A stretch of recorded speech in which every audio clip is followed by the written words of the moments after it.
आप सभी को मेरा प्यार भरा नमस्कार। पैडल अप के इस यूट्यूब चैनल पर आप सभी का स्वागत है।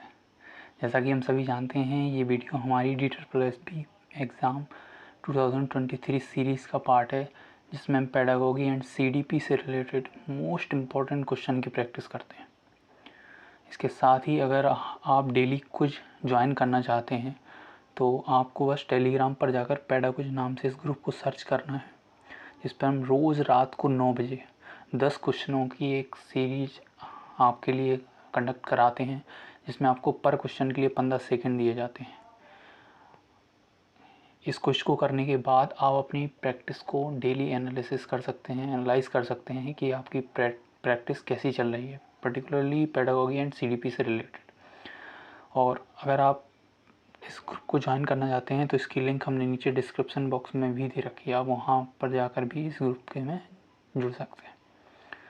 जैसा कि सभी को पता है कि हम हर वीडियो के अंत में एक बोनस क्वेश्चन देते हैं, तो हमारी पिछली वीडियो का जो बोनस क्वेश्चन था वो था the term teachable movement is given by. जो टर्म टीचेबल मूवमेंट है वो किसके द्वारा दी गई है, या हार्डलॉक के द्वारा या हैविंग हस्ट या रॉस के द्वारा। तो ये टर्म है वो आपकी हैविंग हस्ट के द्वारा दी गई है। और हैविंग हस्ट को हम किस लिए जानते हैं? इनको हम विकासात्मक कार्य के लिए जानते हैं। हैविंग हस्ट ने हर अवस्था के लिए कुछ विकासात्मक कार्य दिए हैं जिनसे उस अवस्था का ज्ञान होता है। तो इन्हीं के द्वारा ये टीचेबल मूवमेंट एक टर्म दी गई। और इसका मतलब क्या है? इसका मतलब है कि कुछ चीज़ें हम एक पर्टिकुलर एज स्लेब में ही सीखते हैं और वही बच्चे का टीचेबल मूवमेंट होता है। अगर आपने हमारी पिछली प्रैक्टिस वीडियो नहीं देखी है तो उस प्लेलिस्ट की लिंक भी हमने डिस्क्रिप्शन बॉक्स में दी गई है, जिससे मैं उम्मीद करता हूँ कि वो सारे प्रैक्टिस सेशन आप ज़रूर देखेंगे, क्योंकि वो सारे क्वेश्चन जो भी हमने अपने सारे प्रैक्टिस सेट में डाले हुए हैं वो कहीं ना कहीं DSSB एग्ज़ाम या अदर टीचिंग एग्ज़ाम में पेडागोगी और CDP वाले पोर्शन में आ रखे हैं। तो आई होप कि आप उन सारी वीडियो को इस वीडियो के देखने के बाद ज़रूर देखेंगे। हमारा पहला क्वेश्चन है कि ITPD क्या है। ये क्वेश्चन मैं आपको बता दूं, ये चंडीगढ़ PRT में आया था। तो ITPD का क्या फुल फॉर्म है? In service teaching professional development, in service teacher professional development, in centre teacher program development, या inter service teaching professional development. तो इसका जो सही आंसर है वो है in service teacher professional development. अगला क्वेश्चन है which of the following is the principle of growth and development. नीचे दिए गए 3 ऑप्शन आपको दिए हैं, इनमें से आपको बताना है कि कौन सा डेवलपमेंट का प्रिंसिपल है। क्या कंटिन्यूटी है, अनप्रिडिक्टेबिलिटी है, इंटर रिलेटेड है। तो यहाँ जो डेवलपमेंट है उस कंटिन्यूटी भी है उसमें, क्योंकि हम कहते हैं विकास एक सतत प्रक्रिया है जो चलती रहती है। ठीक है। अनप्रिडिक्टेबिलिटी, यहाँ ये बात गलत हो जाती है, क्योंकि विकास का हम अनुमान लगा सकते हैं। इसका मैं आपको एक एग्जांपल देना चाहूँगा। मैंने अपनी पिछली वीडियो में एक क्वेश्चन रखा था कि अगर बच्चे की कलाई की हड्डी का एक्सरे लिया जाता है तो वो किस चीज़ को सूचित करता है, इंगित करता है। तो बच्चे की कलाई की हड्डी का एक्सरे इसलिए लिया जाता है कि भविष्य में उसकी लंबाई का अनुमान लगाया जा सके। तो ये बात कहीं ना कहीं भविष्य के अनुमान पर आधारित है, इसलिए हम कह सकते हैं कि विकास को हम प्रिडिक्ट कर सकते हैं। इंटर रिलेटेडनेस, ये बात भी सही है, क्योंकि विकास की अगर एक पक्ष पर प्रभाव पड़ता है तो उसका हमें इफेक्ट और भी पक्षों पर देखने को मिलता है। तो इसका जो सही आंसर है वो है आपका ऑप्शन नंबर सी। अगला क्वेश्चन है कि FMRI क्या है। तो FMRI का फुल फॉर्म आपको बताना है। क्या वो फंक्शनल मैग्नेटिक रेजोनेंस इमेजिंग है, फंक्शनल मिरर रिसर्च इमेजिंग है, फंक्शनल मैग्नेटिक रिसोर्स इमेजिंग है, या इनमें से कोई नहीं। तो FMRI का जो सही आंसर है वो है आपका functional magnetic resource resonance imaging. ये आपका DSSB 2014 के एग्ज़ाम में आया था।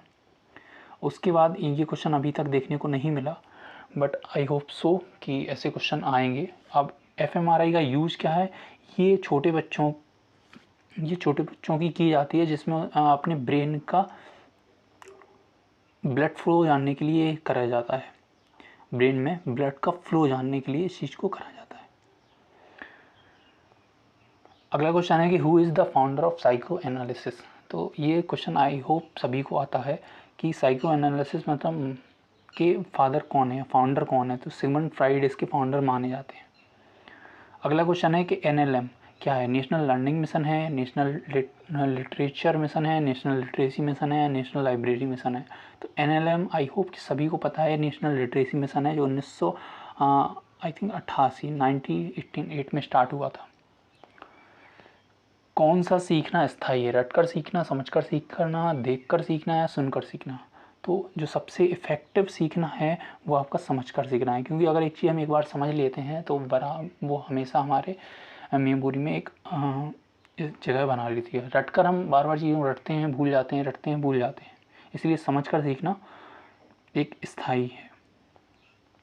मैस्लो के अनुसार बच्चे के लिए पहली ज़रूरत क्या है? आपको पता है मैस्लो का नाम, मैस्लो ने पिरामिड दिया था जिसमें उन्होंने अलग अलग अवस्थाएं दी थी कि क्या ज़रूरत पहले है, किसकी ज़रूरत बाद में है।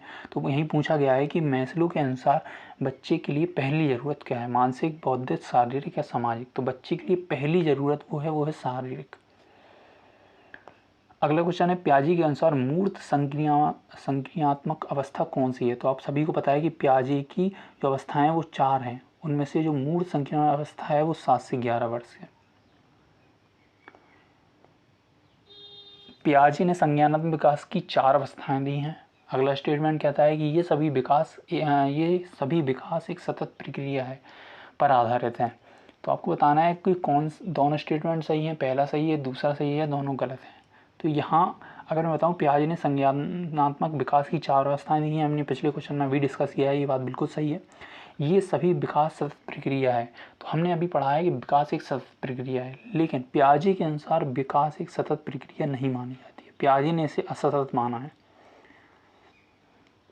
पियाजे ने विकास को असतत प्रक्रिया माना है और पियाजे की ही थ्योरी को हम एज स्टेज थ्योरी के नाम से जानते हैं। ये बात आप याद रखें। आयु अवस्था सिद्धांत, अगर पूछा जाए कि आयु अवस्था सिद्धांत किस मनोवैज्ञानिक के सिद्धांत को कहा गया है तो वो है पियाजे। तो इसका जो सही आंसर है वो है आपका only question statement first is correct. अगला क्वेश्चन है शिक्षा प्रक्रिया के अंग हैं। तो शिक्षा प्रक्रिया के अंग है टीचर, लर्नर, करिकुलम। तो ये आपका सभी का आंसर सही है। आई होप इसका ऑल आंसर है। एक बात और कहना चाहूँगा कि जो भी यहाँ मैं एक्स्ट्रा नॉलेज आप सभी को दे रहा हूँ, मैं उम्मीद कर रहा हूँ कि ये सारी चीज़ें आप अपनी नोटबुक में नोट करते जा रहे होंगे, क्योंकि आप एक बार मेरे से सुन लेंगे, आपको लगेगा कि आपको चीज़ें आ गई हैं, बट थोड़े टाइम पीरियड के बाद आप वो चीज़ें भूल जाएंगे। ये सभी के साथ होता है। तो इसलिए चीज़ों को अपनी नोटबुक में नोट करते चलिए और टाइम टू टाइम इन्हें रिकॉल भी करते रहिए। फादर ऑफ जेनेटिक्स कौन है? ये क्वेश्चन आप सभी को, आई होप इसका आंसर सभी को आता होगा। जेनेटिक्स के जो फादर हैं वो हैं आपके मेंडल। अगर पूछा जाए गाल्टन किसके हैं तो इसके जेनेटिक के आगे यू लगा दिए। यू जेनेटिक के फादर किसे कहा जाता है? गाल्टन को। ओके। लेमार्क के आलोचक थे। लेमार्क हम सभी जानते हैं, लेमार्क ने जिराफ पर अपना अध्ययन किया था कि समय के साथ साथ जिराफ की गर्दन कैसे लंबी होती चली गई। तो लेमार्क के जो आलोचक हैं वो बीजमैन हैं। अगला क्वेश्चन है कि बीजमैन ने पर्यावरण से संबंधित अध्ययन चूहों पर किया। यह लेमार्क का समर्थक था। तो आपको बताना है क्या स्टेटमेंट पहला सही, दूसरा सही या दोनों सही या दोनों गलत। तो अभी हमने पिछले क्वेश्चन डिस्कस किया है कि लेमार्क ये मतलब बीजमैन जो है लेमार्क के समर्थक नहीं थे, वो आलोचक थे। अब क्या बीजमैन ने पर्यावरण से संबंधित अध्ययन चूहों पर किया? तो बीजमैन ने अध्ययन चूहों पर किया है, ये बात बिल्कुल सही है, लेकिन उन्होंने पर्यावरण से संबंधित अध्ययन बिल्कुल भी नहीं किया। उन्हें अनुवांशिकता पर यह अध्ययन किया था। तो ये यहाँ दोनों क्वेश्चन, दोनों स्टेटमेंट आपके रॉन्ग हो जाते हैं। अगला क्वेश्चन है पियाजे का काम था कॉग्निटिव डेवलपमेंट पर, मोरल डेवलपमेंट पर, दोनों पर या नन।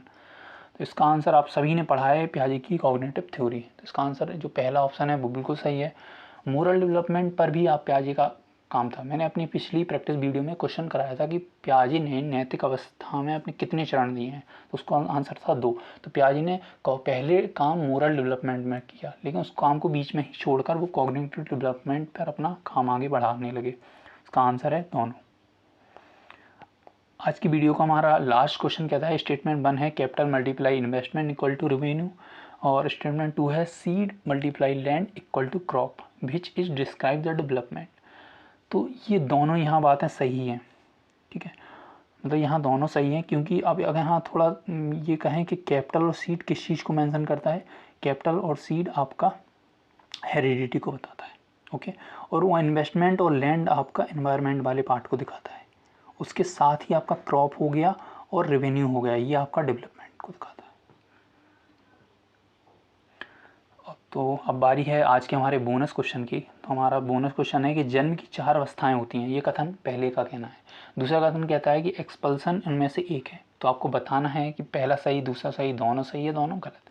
आई होप इस क्वेश्चन का आंसर आप कमेंट बॉक्स में ज़रूर देंगे, और उसके बाद आने वाली वीडियो में हम इस क्वेश्चन को आपके साथ डिस्कस भी करेंगे।